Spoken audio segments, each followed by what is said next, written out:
marches comme un aveugle qui ne sait pas où il va. Tu marches comme un sourd qui n'entend rien du tout. Tu t'en fous de Dieu, tu te moques de sa Bible. Mais un jour, tu couleras des larmes pour tout cela. Tu vas couler des larmes, tu vas pleurer un jour. Dis-moi si tu mourrais ce soir, mais que diras-tu à Dieu si tu mourrais demain? Bien-aimés dans le Seigneur, bonjour, bonsoir, selon les différentes heures que vous êtes en train de nous suivre présentement. Alors, c'est toujours moi, votre humble serviteur, le docteur Véracité KTN, et que le Seigneur vous bénisse et qu'il bénisse également ce moment que nous allons passer ensemble pour répondre à cette question importante pour ce temps de la fin qui reste à l'Église du Seigneur Jésus-Christ de passer sur cette terre.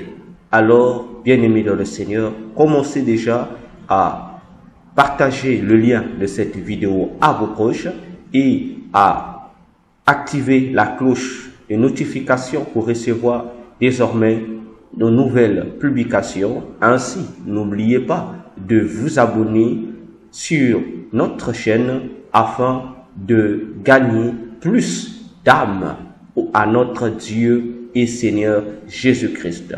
Ainsi, bien-aimés dans le Seigneur, chers abonnés YouTube, prenez note, prêtez-moi s'il vous plaît votre attention. Nous allons ensemble avec vous répondre encore à cette merveilleuse question afin que le corps du Christ soit édifié. Alors, suivons la question, soyons attentifs. Alors, à la question de savoir les différentes vidéos que nous suivons partout sur les réseaux sociaux, à la télé, montrant des sorciers qui tombent et que, à la vue de tout le monde, ils sont exposés. La question essaie de savoir qu'est-ce qui se passe. Comment est-ce que les gens arrivent-ils à voir ces sorciers qui tombent? Alors, je vais répondre à cette question. Vous devez savoir une chose, que lorsque les sorciers effectuent les voyages astraux, vous devez comprendre que il le fait avec son homme intérieur. Voyez-vous? Donc, son âme ou son esprit. Alors, il est toujours relié avec son corps qu'il laisse sur son lit ou dans l'endroit où il sort de son corps. Il est rattaché à son homme intérieur. Plutôt, le sorcier est rattaché à son corps qu'il laisse sur les lieux par le cordon d'argent. Si vous lisez Ecclésiaste 12, vous allez retrouver ça là-bas. Le cordon d'argent, c'est le fil qui relie le corps à l'âme. Tandis que l'âme est à l'esprit par le cordon d'argent, plutôt le cordon d'or. Alors, ce cordon d'argent est élastique.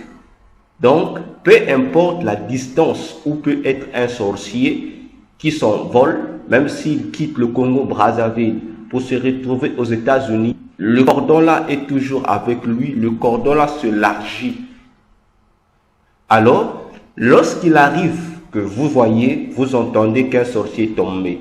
Lorsque le sorcier tombe, soit par la prière ou par manque de carburant dans son moyen de transport ou par une autre réalité qu'il peut rencontrer sur son chemin, qu'est-ce qui se passe?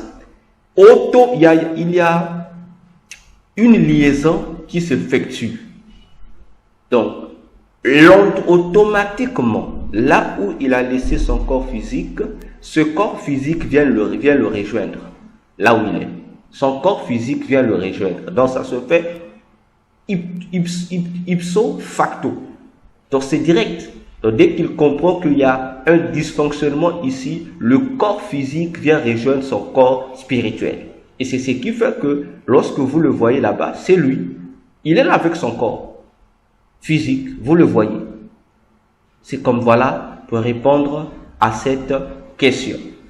Cependant, je voudrais également ici attirer votre attention.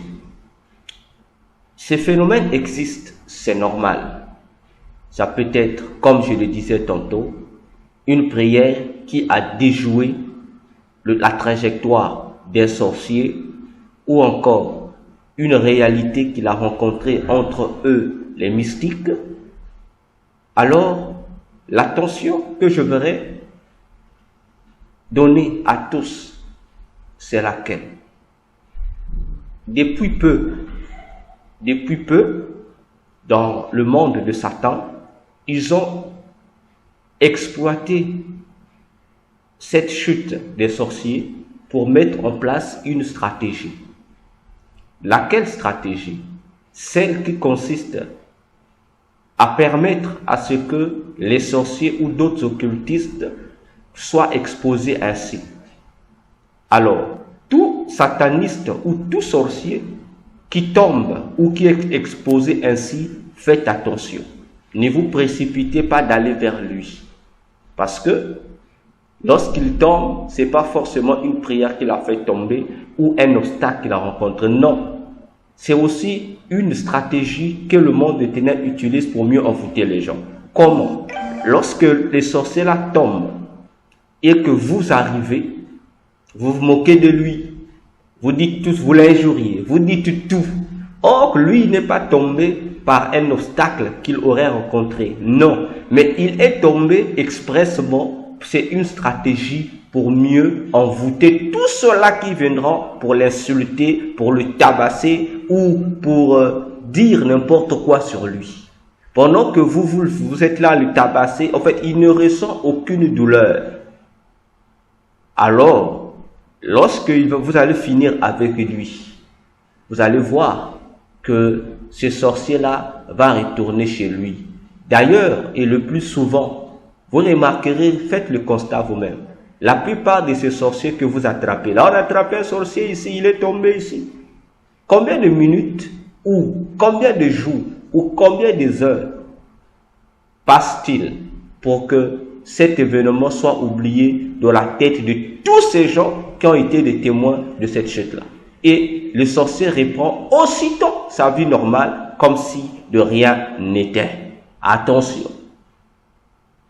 Parce que lorsque vous vous plaisez à l'insulter, lui, vous péchez sans vous en rendre compte. Lorsque vous le tabassez, au fait, lui, il cherche des moyens pour vous rendre fautif vis-à-vis du monde des ténèbres.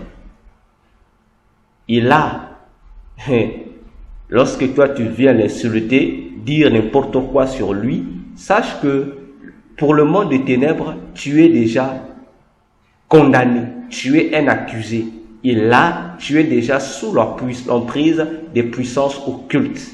Parce que aux yeux de Dieu, tu es fautif. C'est pour cette raison que vous allez remarquer une chose. Dans le livre de Jude, je pense, lorsque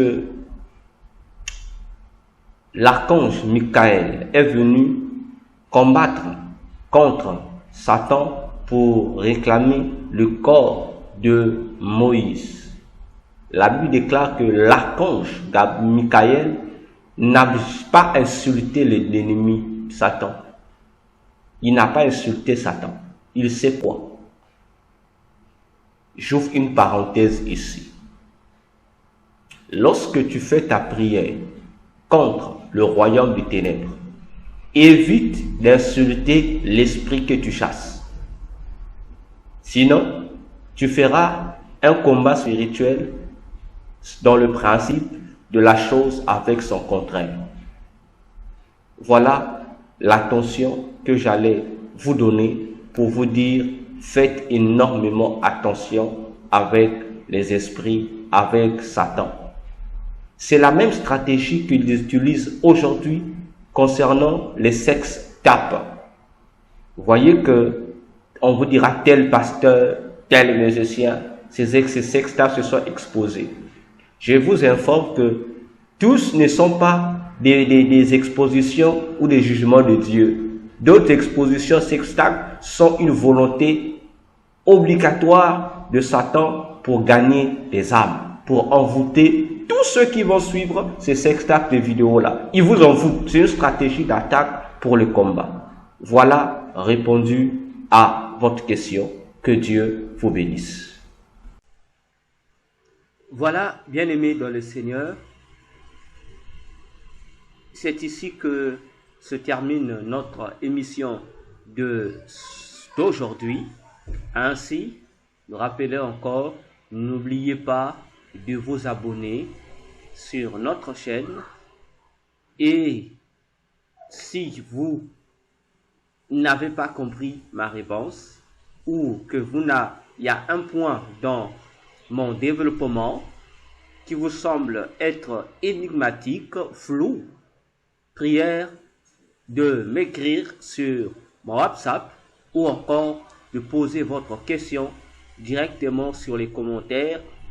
Je viendrai vous répondre. Que Dieu vous bénisse. Merci de votre attention. C'était bien moi, le docteur Véracité KTN, et je vous dis que le Seigneur vous bénisse.